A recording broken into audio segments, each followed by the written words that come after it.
कार्य पैदा हो रहा है तो जाहिर सी बात है वो बच्चा कोई रुद्र के अवतार से कम नहीं होगा। तो उस कर्ण को अगर आपको सुनना है तो आपको मेरे साथ महाभारत चलना पड़ेगा, द्वापर चलना पड़ेगा और महाभारत फिर से जीनी पड़ेगी। तैयार है सब? आवाज नहीं आ रही। तैयार है सब? सोचो उस रात में क्या हुआ होगा जब कर्ण पृथ्वी पर पहली बार आ रहे थे कि कड़कड़ कर विध्वंस मचाते उतरे सारे वज्रधरा पर, कि कड़कड़ कर विध्वंस मचाते उतरे सारे वज्रधरा पर, सरसर गिरती वर्षा पहुंची जैसे तैसे वसुधा के घर, तीनों लोक में मच गई हलचल। समय ही ऐसा गुजरा था भाई मां जमुना भीतर एक बालक सूरज बनकर उतरा था। इतिहास का जो काला पन्ना सबने मिलकर फाड़ दिया, धर्म के नीचे योद्धा को एक अधर्मी कहकर गाड़ दिया।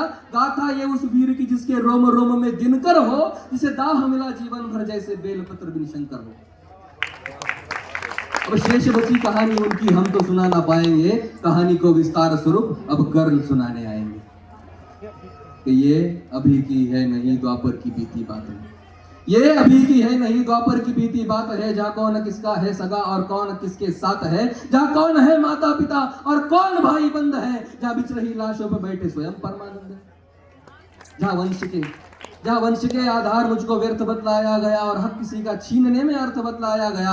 जहाँ दुर्योधन ही है सभी बस पक्ष उनके है अलग, जहाँ बस कपट की बात है बस कक्ष उनके है अलग। कृष्ण ही बस धर्म की यहाँ डोर लेकर चल रहे, गोविंद ही बस है यहाँ जो दुख में हंसकर जल रहे। उनके अलावा कौन है आगे जो मेरे टिक सके, अरे वो स्वयं ही है परम ले अवतार ही जो दिख सके। और रण में जो कुछ भी हुआ मैं उसको ना दोहराऊंगा, रण में जो कुछ भी हुआ मैं उसको ना दोहराऊंगा। मैं सत्य कहने आ गया हूँ, सत्य कह के जाऊंगा। मैं चुनूंगा दुर्योधन, बोले दुर्योधन तुम ना चुनो पर मुझ अधर्मी से प्रथम तुम धर्म क्या है वो सुनो।